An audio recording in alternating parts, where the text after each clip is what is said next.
नमस्कार दोस्तों, मैं हूं विवेक और आप सभी का स्वागत करता हूं एक बार फिर से my education hub YouTube channel पे। तो फ्रेंड्स, आज के इस वीडियो में हम लोग political science subsidiary model question bank जो बिहार यूनिवर्सिटी मुजफ्फरपुर के द्वारा जारी किया गया है सेशन 2019 से 22 पार्ट 1 एग्जाम के लिए, उसी का हम लोग आज आंसर करने वाले हैं। तो चलिए बिना देरी करते हुए क्लास शुरू करते हैं। तो देखिए, आज की इस क्लास में हम लोग क्वेश्चन नंबर 101 से लेकर 150 तक का आंसर करेंगे।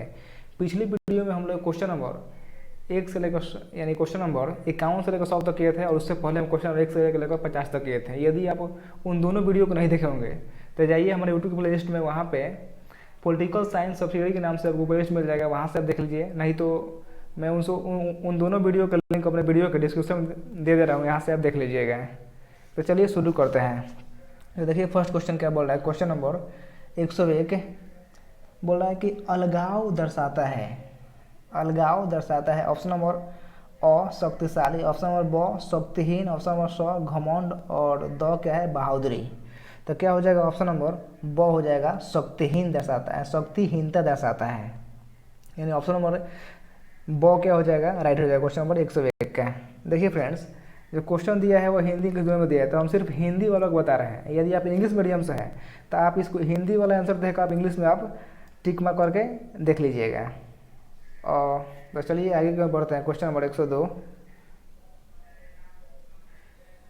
वन डायमेंशनल मैन नामक पुस्तक के लेखक कौन है। वन डायमेंशनल मैन नामक पुस्तक के लेखक कौन है, कौन हो जाएगा, रॉबर्ट डाहल। ऑप्शन नंबर ब क्या हो जाएगा, राइट हो जाएगा ऑप्शन नंबर ब रॉबर्ट डाहल। अगला question, question number 103 one dimensional man नामक पुस्तक कब प्रकाशित हुई। वन डायमेंशनल मोशन नामक पुस्तक कब प्रकाशित हुई, तो कितने में हुआ था, 1964 में हुआ था। यानी ऑप्शन नंबर द यानी कि option number D 1964 right answer हो जाएगा। ऑप्शन 3 का ऑप्शन नंबर डी हो जाएगा। अगला क्वेश्चन, क्वेश्चन नंबर 104 निम्नलिखित में से कौन से समाज में अलगाव पाया जाता है। निम्नलिखित में से कौन से समाज में अलगाव पाया जाता है, तो कौन समाज, आधुनिक पूंजीवादी समाज। ऑप्शन नंबर 2 क्या हो जाएगा, राइट हो जाएगा। अगला क्वेश्चन, क्वेश्चन नंबर 105 में क्या बोल रहा है कि किस राजनीतिक विचारधारा ने अलगाव की अवधारणा को उत्पादन के साथ जोड़ा है। तो क्या हो जाएगा 105 का, मार्क्सवाद हो जाएगा। ऑप्शन नंबर 100 क्या हो जाएगा, यानी कि सी राइट आंसर हो जाएगा। अगला क्वेश्चन, क्वेश्चन नंबर 106 आज़ादी से आप क्या समझते हैं। आज़ादी से आप क्या समझते हैं, यानी कि स्वतंत्रता समझते हैं। ऑप्शन नंबर घ यानी द हो जाएगा। अभी ऑप्शन नंबर डी, देखिए हम ABCD करके हम ऑप्शन पढ़ेंगे, अ ब द करने में थोड़ा इसमें डिफिकल्टी है, तो हम ABCD करके बता रहे हैं आपको। तो आप समझ लीजिए कि ए का मतलब अ, और बी का मतलब ब, और सी का मतलब स, और डी का मतलब द। तो क्या हो जाएगा, सोचिए का ऑप्शन नंबर डी यानी कि द हो जाएगा। अगला question, question number 107 long walk to freedom किसकी आत्मकथा है। लॉग वॉक टू फ्रीडम किसकी आत्मकथा है, तो किससे हो जाएगा, national Mandela. Option number A यानी कि ओ राइट हो जाएगा। अगला क्वेश्चन, क्वेश्चन नंबर 108 फ्रांसीसी क्रांति का नारा क्या है। फ्रांसीसी क्रांति का नारा क्या है, स्वतंत्रता, समानता और भ्रातृत्व। ऑप्शन नंबर 100 यानी कि सी क्या हो जाएगा, राइट हो जाएगा। अगला क्वेश्चन, क्वेश्चन नंबर 9 देखिए हम क्वेश्चन को थोड़ा फास्ट कर रहे हैं क्योंकि एक हमको 50 क्वेश्चन करना है और ऑप्शन नहीं पढ़ रहे हैं, सिर्फ हम आंसर को बता रहे हैं। 109 क्या है कि फिक्की का पूरा नाम क्या है। फिक्की का पूरा नाम क्या है, federation of Indian chambers and commerce और इंडस्ट्रीज। क्या हो जाएगा, ऑप्शन नंबर बो राइट हो जाएगा, ऑप्शन नंबर बी। अगला क्वेश्चन, क्वेश्चन नंबर 110 लॉबिंग से जुड़ी हुई है, लॉबिंग डैश से जुड़ी हुई है, तो किससे जुड़ी है लॉबिंग, तो क्या क्या हो जाएगा, दबाव समूह से। ऑप्शन नंबर सी क्या हो जाएगा, राइट हो जाएगा। अगला क्वेश्चन, क्वेश्चन नंबर 111 दबाव समूह अपने सदस्यों के हितों को बढ़ाने के लिए किस प्रकार प्रभाव डालते हैं, तो किस प्रकार डालते हैं, कार्यपालिका, न्यायपालिका, विधायिका, उपयुक्त सभी। तो क्या हो जाएगा, उपयुक्त सभी हो जाएगा। 11 का ऑप्शन नंबर डी यानी कि 2 हो जाएगा। अगला क्वेश्चन, क्वेश्चन नंबर 112 क्या बोल रहा है कि दबाव समूह अपने उद्देश्य की पूर्ति के लिए किस विधि का प्रयोग नहीं करते हैं, तो किस विधि का प्रयोग नहीं करते हैं, तो क्या हो जाएगा, यह प्रदर्शन करवाते हैं। तो ऑप्शन नंबर ब क्या हो जाएगा, राइट हो जाएगा। 112 का ऑप्शन नंबर बी। अगला क्वेश्चन नंबर 113। 113 का निम्नलिखित में से कौन सा देशव्यापी पहला संगठित भारतीय मजदूर संघ है, तो क्या हो जाएगा, अखिल भारतीय मजदूर संघ कांग्रेस। ऑप्शन नंबर अ क्या हो जाएगा, ए राइट हो जाएगा। अगला क्वेश्चन नंबर 114। दबाव समूह के विभिन्न प्रकार क्या है, दबाव समूह के विभिन्न प्रकार क्या है, गैर संबंध। ऑप्शन नंबर सी क्या हो जाएगा, राइट हो जाएगा। 114 का ऑप्शन नंबर सी। अगला क्वेश्चन नंबर 115। ABVP का पूरा नाम क्या है, ABVP का पूरा नाम क्या है, तो क्या हो जाएगा, अखिल भारतीय विद्यार्थी परिषद। 115 का ऑप्शन नंबर ए क्या हो जाएगा, और राइट हो जाएगा, अखिल भारतीय विद्यार्थी परिषद। अगला क्वेश्चन नंबर 116। ABVP एक डैश संगठन है, क्या है ABVP, तो एक विद्यार्थियों का संगठन है। ऑप्शन नंबर अ क्या हो जाएगा, right, option number a right हो जाएगा। अगला देखिए क्वेश्चन नंबर 117। AIKS का गठन कब हुआ था, AIKS का गठन कब हुआ था, तो कब हुआ था, 1936 में हुआ था, यानी ऑप्शन नंबर 100 क्या हो जाएगा, सी राइट हो जाएगा। 117 का ऑप्शन नंबर सी राइट हो जाएगा। अगला क्वेश्चन नंबर 118। क्या बोल रहा है कि AIKS किससे संबंधित संस्था है, AIKS किससे संबंधित संस्था है, तो किससे है, किसान से है। ऑप्शन नंबर अ क्या हो जाएगा, 118 का ऑप्शन नंबर क राइट हो जाएगा, यानी ऑप्शन नंबर ए किसान। अगला क्वेश्चन नंबर 119। नर्मदा बचाओ आंदोलन संबंधित है, नर्मदा बचाओ आंदोलन संबंधित है किससे है, पर्यावरण से। ऑप्शन नंबर अ यानी कि ए राइट हो जाएगा। अगला क्वेश्चन 120।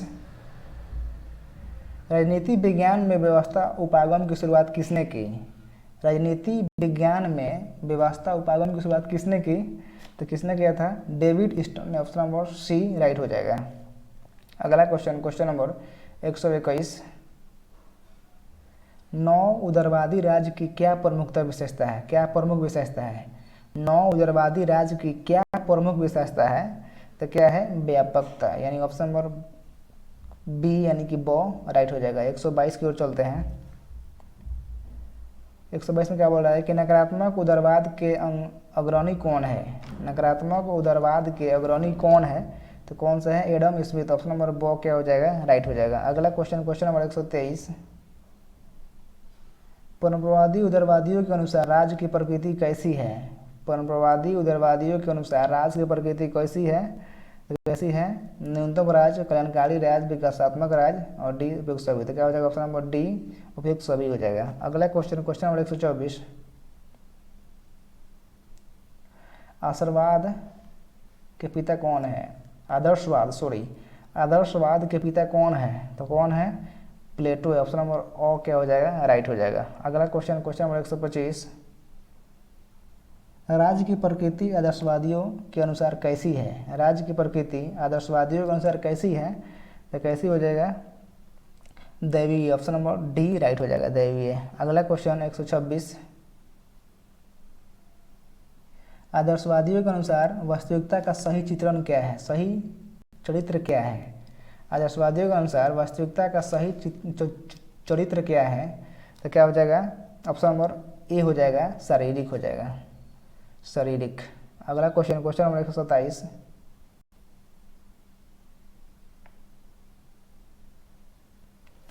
गांधी हिगेल कांड किस विचारधारा से है, गांधी हिगेल कांड किस विचारधारा से है, तो कौन सा है, आदर्शवाद से। ऑप्शन नंबर ए क्या हो जाएगा, राइट हो जाएगा। अगला क्वेश्चन नंबर 128।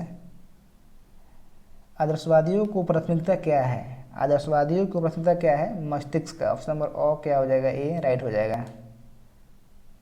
आदर्शवादियों का प्राथमिक क्या है, मस्तिष्क। अगला क्वेश्चन नंबर 129। आदर्शवादियों के अनुसार राजनीति क्या है, आदर्शवादियों के अनुसार राजनीति क्या है, शक्ति प्रदान करने वाली गतिविधि। ऑप्शन नंबर ब सेवा उन्मुखी गतिविधि। ऑप्शन नंबर स दोनों ए और ब दोनों, और दोनों में से कोई नहीं, तो क्या हो जाएगा, ऑप्शन नंबर स हो जाएगा, और ब दोनों हो जाएगा। अगला क्वेश्चन 130। आधुनिक उदारवादियों के अनुसार राज्य का क्या कार्य है? तो कौन सा कार्य है? देखिए, आधुनिक उदारवादियों के अनुसार राज्य का क्या कार्य है? ऑप्शन नंबर क दिया है न्यूनतम, ब कल्याणकारी, सशक्त विकासात्मक, ऑप्शन नंबर दो ब और स दोनों। तो क्या हो जाएगा? ब और स दोनों हो जाएगा, ऑप्शन नंबर दो राइट हो जाएगा। अगला क्वेश्चन, क्वेश्चन नंबर 131, कल्याणकारी राज्य की प्रकृति क्या है? कल्याणकारी राज्य की प्रकृति क्या है? व्यापक है, ऑप्शन नंबर डी क्या हो जाएगा? राइट हो जाएगा। अगला क्वेश्चन 132, कल्याणकारी राज्य में सरकार का प्रमुख लक्ष्य क्या है? कल्याणकारी राज्य में सरकार का प्रमुख लक्ष्य क्या है? और राज्य की भलाई करना, ऑप्शन नंबर बी क्या हो जाएगा? राइट हो जाएगा। 132 का एक मिनट, 132 का क्या हो जाएगा? लोगों की भलाई करना, ऑप्शन नंबर ए क्या हो जाएगा? राइट हो जाएगा। 132 का ऑप्शन नंबर ए लोगों की भलाई करना। अगला क्वेश्चन, क्वेश्चन नंबर 133, क्या बोला है कि कल्याणकारी राज्य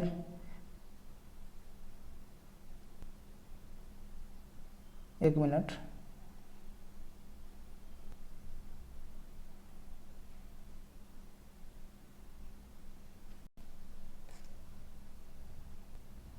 ये क्वेश्चन नंबर 133, कल्याणकारी राज्य मुख्यतः विश्लेषण है। कल्याणकारी राज्य मुख्यतः संश्लेषण है, यह किसका है? उदारवाद और समाजवाद का, ऑप्शन नंबर ब क्या हो जाएगा? राइट हो जाएगा। अगला क्वेश्चन, क्वेश्चन नंबर 134, क्या बोल रहा है? देखिए कि समाजवाद की मूल अवधारणा क्या है? समाजवाद की मूल अवधारणा क्या है? स्वतंत्रता, ऑप्शन नंबर ओ क्या हो जाएगा? राइट हो जाएगा, ए। अगला क्वेश्चन, क्वेश्चन नंबर 135, साम्यवादी राज्य का उद्देश्य क्या है? साम्यवादी राज्य का उद्देश्य क्या है? राज्य विभिन्न समाज, ऑप्शन नंबर ब वर्गहीन समाज, ऑप्शन नंबर समता मूलक समाज। तो क्या हो जाएगा? ऑप्शन नंबर दो हो जाएगा, उपयुक्त सभी के सभी हो जाएगा। अगला क्वेश्चन 136, क्या बोल रहा है कि निम्नलिखित में से कौन समाजवादी चिंतक है? निम्नलिखित में से कौन समाजवादी चिंतक है? तो कौन हो जाएगा? Karl Marx, option number C right हो जाएगा। अगला क्वेश्चन 137, निम्नलिखित में से कौन एक समाजवादी चिंतक नहीं है? तो क्या हो जाएगा? Herald Laski, option number D क्या हो जाएगा? राइट हो जाएगा। अगला क्वेश्चन 138,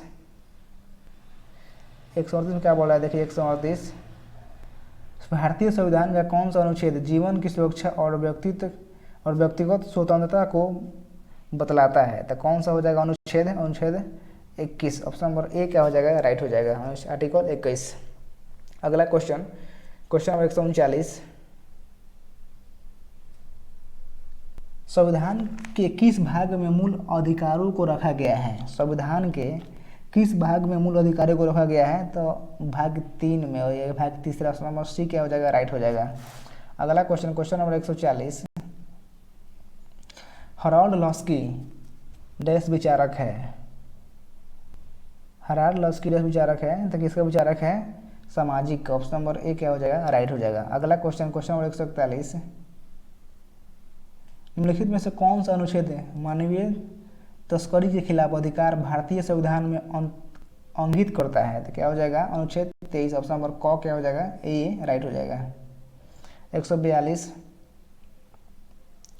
शिक्षा का अधिकार डैश में दिया गया है? शिक्षा का अधिकार किस अनुच्छेद में दिया गया है? तो शिक्षा का अधिकार अनुच्छेद 21 के अ में दिया है, अनुच्छेद 21 अ में दिया है। तो क्या हो जाएगा? ऑप्शन नंबर ए राइट हो जाएगा 142 का।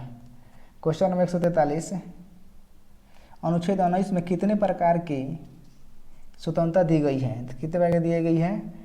6 प्रकार की, ऑप्शन नंबर ए यानी कि ओ राइट हो जाएगा, 6। अगला क्वेश्चन, क्वेश्चन नंबर 144, संपत्ति का अधिकार डैश अधिकार में है? संपत्ति का अधिकार डैश अधिकार में है, तो किस में है? वैधानिक अधिकार, ऑप्शन नंबर डी क्या हो जाएगा? 2 राइट हो जाएगा। अगला क्वेश्चन, क्वेश्चन नंबर 145, सरकार के किस रूप में शासक को जनता के द्वारा चुना जाता है? सरकार के किस रूप में शासक को जनता के द्वारा चुना जाता है? तो क्या हो जाएगा? लोकतंत्र के द्वारा, ऑप्शन नंबर ब क्या हो जाएगा? राइट हो जाएगा। 145 का ऑप्शन नंबर ब। अगला क्वेश्चन, क्वेश्चन 144, क्या बोल रहा है कि लोकतंत्र शब्द की उत्पत्ति ग्रीक भाषा के किस शब्द से हुई है? लोकतंत्र शब्द की उत्पत्ति ग्रीक भाषा के शब्द डैश से हुई है, तो किस शब्द से हुई है? 146 का ऑप्शन नंबर बी क्या हो जाएगा? डेमोक्रेसी, ऑप्शन नंबर ब हो जाएगा राइट, डेमोक्रेसिया। अगला क्वेश्चन 147, निम्नलिखित में से कौन सा देश लोकतांत्रिक है? निम्नलिखित में से कौन सा देश लोकतांत्रिक है? तो क्या हो जाएगा? भारत। ऑप्शन नंबर बो राइट हो जाएगा। क्वेश्चन नंबर 148, लोकतांत्रिक शासन व्यवस्था में सरकार के कितने अंग होते हैं? तो कितने अंग होते हैं? 3। ऑप्शन नंबर बो क्या हो जाएगा? राइट हो जाएगा। अगला क्वेश्चन 149, राजनीतिक विज्ञान के अध्ययन का आधुनिक उपागम क्या है? राजनीतिक विज्ञान के अध्ययन का आधुनिक उपागम क्या है? तो व्यवहारात्मक आगम हो जाएगा। ऑप्शन नंबर ओ क्या हो जाएगा? राइट हो जाएगा, व्यवहारात्मक आगम। और आज की क्लास का लास्ट क्वेश्चन, क्वेश्चन नंबर 150, क्या बोल रहा है कि परंपरावादी आगम का मुख्य केंद्र क्या नहीं है? परंपरावादी आगम का मुख्य केंद्र क्या नहीं है? तो क्या हो जाएगा? विचार। ऑप्शन नंबर 2 यानी कि डी राइट हो जाएगा। तो फ्रेंड्स, आज की क्लास में हम लोग क्वेश्चन नंबर 150 तक कर लिए और अगले क्लास में इससे आगे की ओर आंसर करेंगे। तो चलिए, thanks for watching my video.